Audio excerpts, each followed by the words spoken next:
ఒక్కసారి మాటిస్తే కంఠం తెగిపోయిన తర్వాత కంఠం తెగిపోయే వరకు అదే మాట నిలబడం. సో నేను ఇంత నిలబడి ఉన్నాను.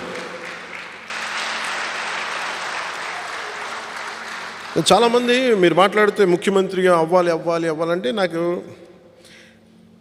నేను అవ్వకూడదు, నేను ఎప్పుడు కోరుకోవాలి. అవ్వాలంటే జనం కదా అనుకోవాలి. ఒక నాయకుడిగా నా పని నేను త్రికరణ శుద్ధిగా చేసుకుంటూ వెళ్ళిపోతే, ఒక చెరువులో వర్షపు నీరు ఇంకాలి దిగాలి అంటే గుంట తవ్వాలి కదా. సో సహజంగా నీళ్ళు అక్కడికి వస్తాయి. అలాగే మనం పని చేసుకుంటూ వెళ్ళిపోతే ఉన్నతమైన పదవి ఎందుకు రాదు? కాకపోతే నేను ఏంటంటే దానికోసం వెంపర్లాను. అది దాన్ని తప్పుగా అర్థం చేసుకోండి. మీరు జనాలకు చెప్పాను నేను. మీరు ఇలా చెప్పకపోతే మాకు పని చేయడానికి మోటివేషన్ లేదంటే అది తప్పు చేసిన వాళ్ళు అవుతారు. ఎందుకంటే నాకు పని చేయడానికి మోటివేషన్ రాజ్యాంగం. నేను ఎందుకు పని చేయాలి అంటే నాకు ఈ దేశం నాకు ఇచ్చింది, బతుకనేది ఇచ్చింది, భారతీయుడు అనే ఒక పౌరసత్వం ఇచ్చింది, నాకు గుర్తింపు ఇచ్చింది. So I'm so committed for constitution. ఈ పంచభూతాలు కానీ, పర్వతాలు, గనులు, అడవులు, అరణ్యాలు, నీళ్లు, ఇవన్నీ మనందరివి సకటి మానవాళికి చెందినవి. ఎవరో కొద్దిమంది కూర్చొని ఒక జగన్ అతను అనుచర వర్గం తీసుకొని వాళ్ళు గుత్తాధిపత్యం చేస్తారంటే మనం చేతులు కట్టుకొని చూస్తూ ఉన్నాం. ఇది ఒక కులానికి ఒక వ్యక్తులకు సమూహానికి చెందింది కాదు. ఇవి ఇట్స్ ఒక ఫండమెంటల్ రైట్. ఇది మనం పోరాడాలి దీని మీద. ఇది రైట్ టు హెల్త్ ఉంది, మనకి right to good living conditions ఉంది, ఆరోగ్యంగా జీవించే హక్కు ఉంది. దీని మీద పోరాడాలి. అలా కాకుండా వాళ్ళు పెద్దవాళ్ళు అండి, వాళ్ళు ఇలాగేమంటే నాకు ఆ భయాలు అయితే నాకు లేవు. నేను ఇదే ఆఫీస్లో ఉంటాను, వేరే ఇల్లు కూడా పెట్టుకోలేదు. కొత్త ఆఫీస్ వచ్చిన తర్వాత కూర్చొని ఇక్కడ ఇది చిన్న వెనకాల ఉండే ఒక చిన్న రూమ్లో ఉంటాను.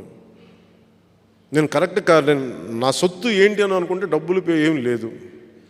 నా సొత్తులో ఒక 5-6 బీరువాల పుస్తకాలు, 2-3 బ్యాగులు బట్టలు, ఇంకొక బ్యాగ్లో మిగతా నాకు కావాల్సిన వస్తువులు అంతే.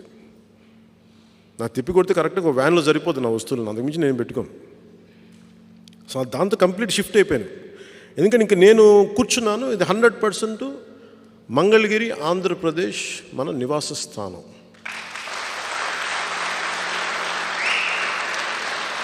ఇది మన నివాస స్థానం.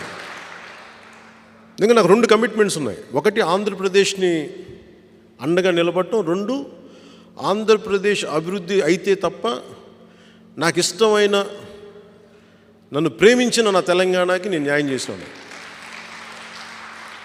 సో నాకు ఈ 2 అంశాల మీద నేను ఆంధ్రప్రదేశ్కి చాలా ఆలోచించి ఇక్కడికి ఇప్పుడు దాకా రాలేదంటే వచ్చాను, కానీ ఇంకా నాకు రావాల్సిన అవసరం ఏర్పడింది ఇక్కడ. సో అందుకని మీకు చెప్తున్నాను, I said I'm very very committed. We will make sure మనందరి సహాయ సహకారాలతో, మీ అందరి సహాయ సహకారాలతో will make sure we will be there in the government. అలాగే జనంలో, ప్రజల్లో విపరీతమైన ప్రేమాభిమానం ఉంది, ముఖ్యంగా మహిళల్లో, పెద్దల్లో. 2019లో చూద్దాంలే వీళ్ళు కొత్తగా వచ్చిన పార్టీగా నిలబడతారా లేదా అన్నోళ్ళు కూడా ఈరోజు నా దగ్గరికి వచ్చి మరి రోడ్డు మీద కనిపించినా, ఎక్కడ కనిపించినా, ఏ మూర్మలు కనిపించినా ఈసారి మిమ్మల్ని చూడాలనుకుంటున్నాం, మీ ప్రభుత్వాన్ని చూడాలనుకుంటున్నాం. సమస్య ఏముందంటే ప్రజలు రెడీగా ఉన్నారు, నాయకులు రెడీగా లేరు. ఒకటి నాయకుడిగా అవ్వాలంటే కనీసం 10,000 ఓట్లు తెచ్చుకోలేని వాళ్ళు కూడా నాయకులుగా అయిపోదామని ఆశపడతా ఉన్నారు. కనీసం నేను అనేది అంటే నేను నాయకుడిని కాలేనా అంటే నేను చెప్పట్లా, నాయకులు అవ్వగలం. కానీ మీరు 10,000 ఓట్లు తెచ్చుకోవాలంటే కనీసం మీరు 10,000 మందితోటి కనీసం 10 సార్లు మాట్లాడాలి కదా. నన్ను ఏదో యోగ మార్గానికి వెళ్ళమని, మన క్రియాయోగ చేయమని మాట్లాడుతూ ఉంటే నేను చాలా లేట్గా స్టార్ట్ చేశాను. నేను ఒక 55 ఏళ్ళ వయసులో, నేను టీన్స్లో ఉన్నాను, 16-17 ఏళ్ళు ఉన్నాయి నాకు. నువ్వు ఇప్పుడే స్టార్ట్ చేయండి ఆయన అన్న మాట నాకు బాగా గుర్తుండిపోయింది. నేను అస్తమిస్తున్న సూర్యుడిని, నువ్వు ఉదయిస్తున్న సూర్యుడివి. నువ్వు తొందరగా ఏదైతే ప్రారంభిస్తావో అది నువ్వు ఎక్కువ సాధించడానికి ఎక్కువ ఉపయోగపడుద్ది. అందుకని క్రియాయోగంలో నువ్వు చేసేది ఇప్పుడే ప్రారంభిస్తే నువ్వు ఒక వయసుకు వచ్చాక నీకు సిద్ధత్వం వస్తుంది, సిద్ధి పొందుతావు అనేది అట్లా మాట్లాడుతున్నా. నాకు దాన్ని దేనికి అన్వయించుకున్నానంటే నేను పాలిటిక్స్కి అన్వయించుకున్నాను అన్నమాట. ఎర్లీగా స్టార్ట్ చేస్తే తప్ప, నువ్వు ఎర్లీగా స్టార్ట్ చేస్తే తప్ప నీకు రాదు. నాకు 60 ఏళ్ళు 70 ఏళ్ళు వచ్చాక నేను రాజకీయాల్లోకి రాలా. అట్ వెరీ ఎర్లీ ఏజ్, కరెక్ట్గా చెప్పాలంటే ఒక 16-17 ఏళ్ళ వయసులో మా నాగబాబు గారు లా చదువుతున్నప్పుడు ఆయన చేసిన వి ద నేషన్ అని నాకు నాని పాల్కీవాల్ గారి పుస్తకం నన్ను చాలా ప్రభావితం చేస్తుంది. ఆ kind of Nani Palkhivala, the eminent jurist, lawyer, న్యాయపరమైన అంశాల మీద మహా మేధావి ఆయన నన్ను చాలా ప్రభావితం చేసిన వ్యక్తి. సో ఆల్మోస్ట్ 17-18 నుంచి దాన్ని ప్రభావితం చెందుతూ చదువుతూ చాలా పరిశీలనతో రాజకీయాల్లోకి వచ్చాం. అంతేగాని దయచేసి ఇది మీరు అందరికీ అర్థం చేసుకోవాల్సింది, కాన్స్టెంట్ అప్డేషన్ ఒకటి రావాలి మనకి. కంటిన్యూస్ అప్డేటింగ్ యువర్ నాలెడ్జ్, రాజ్యాంగపరమైన అంశాల మీద కానీ చట్టాల మీద కానీ వీటికి సమగ్రమైన ఎప్పటికప్పుడు మనం we have to keep on educating our self. That one thing I would like to share it with you. అలాగే రేపొద్దున వారాహి యాత్ర, 3వ విడత వారాహి యాత్ర. సో నేనేం చెప్పానంటే, one who fundamentally who safe guards the constitution.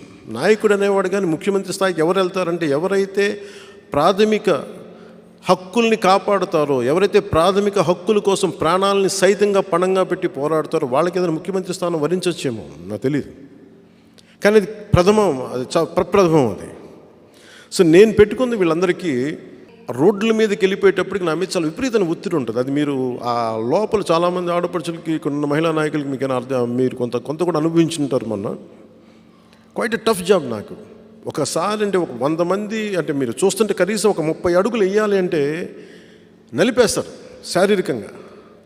సభకి కనీసం ఒక 10 అడుగులు వేయడానికి కూడా అంత ఇబ్బంది నాకు. సో అందుకని మీరు ఎస్పెషల్లీ నా రిక్వెస్ట్ ఏంటంటే, ఎస్పెషల్లీ వారాహి యాత్రలో చాలా అవసరం. రోజుకి 10 మంది 100 మందిని కలిసినా కానీ, నేను దానికి 10 సంవత్సరాలు కలిశాను. లాస్ట్ 10 years నేను కలవని వ్యక్తులు లేరు. ప్రతిసారి కలిసిన వాళ్ళే కలిసి ఏంటంటే మళ్ళీ ఒకసారి కలుద్దామనంటే నాకు అందుకే ఇందాక చెప్పింది, నా చుట్టూ తిరిగితే మీరు ఎదగరు, నేను ఎదగను. కోపస్థ మండుకల్లా బావిలో కప్పలా ఉండిపోతాం. దయచేసి దాన్ని వదిలేసి నేను అంటుంది ఏంటంటే, ఇది నేను కోరుకుంటుంది, నన్ను ఆలోచించుకునే సమయం నాకు కావాలి. నేను చాలా ప్రిపేర్ అవుతాను స్పీచెస్కి. దాదాపు ఒక 30-40 పుస్తకాలు తిరిగేయాల్సి వస్తే, చాలా మేధోమదనం చేయాలి. కొంతమంది రీసెర్చ్ అసిస్టెంట్స్ ఉంటారు, వాళ్ళతో మాట్లాడాలి. ఏది ఒకసారి ఇప్పుడు మనం వైజాగ్ వచ్చినా, లేదంటే మొన్న భీమవరం కానీ మిగతా ప్రాంతాలకు ఎక్కడికి వెళ్ళినా నేను కూర్చోవాలి. రూమ్లో కూర్చుంటే నేను ఖాళీగా ఉన్నట్టు కాదు. దయచేసి ఖాళీగా చేతులు చాపుకొని నేను కూర్చొని నేను కాదు, నిజంగా చాలా అధ్యయనం చేస్తూ ఉంటాను. ఎందుకంటే ఉదాహరణకి వాలంటీర్స్ అనేది నాకు 2.5 సంవత్సరాల నుంచి తెలుసు. నాకు దాని సమస్య ఏ మూలకెళ్ళినా చెప్పినా ఇట్లా జరుగుతూ ఉన్నాయి, ఇలా బెదిరిస్తున్నారు, వీళ్ళు ఒక ప్రైవేట్ మిలీషియా అయిపోయింది, ప్రైవేట్ ఆర్మీలా తయారైపోయారు, వీళ్ళు బెదిరిస్తున్నారు. కొంతమంది వైసీపీ నాయకులే నాకు చెప్పిన ఇవి ఉన్నాయి, నా దృష్టికి తీసుకొచ్చినాయి. ఇక్కడ చిన్న నాయకులు కనిపిస్తూ ఉంటే, ఎలా ఉంది సార్ పరిస్థితి అంటే, లేదు మా పనులు చేయించట్లేదండి, మాకేం అవ్వట్లేదు, అందుకని మా వాలంటీర్లు చేస్తారని వాళ్ళు కూడా ఒక నిరసన గళం నేను విన్నాను అలాంటి వాళ్ళ దగ్గర కూడా. సో ఇవన్నీ ఒకటొకటి ఎక్కడో వింటూ ఉంటాం. తర్వాత మన జనవాణి కార్యక్రమంలోకి వెళ్తే ఎవరో ఒకరు కొన్ని పిటిషన్స్ ఇస్తారు. ఒకసారి రోడ్డు మీద వెళ్తూ ఉంటే, కార్లు వెళ్తాను, మీరు చూస్తే చాలాసార్లు నాకు పిటిషన్స్ ఇస్తుంటారు, పడేస్తారు. ఒకసారి మన సెక్యూరిటీ ఒక్క చిన్న చిత్తు కాగితం కూడా వదలను.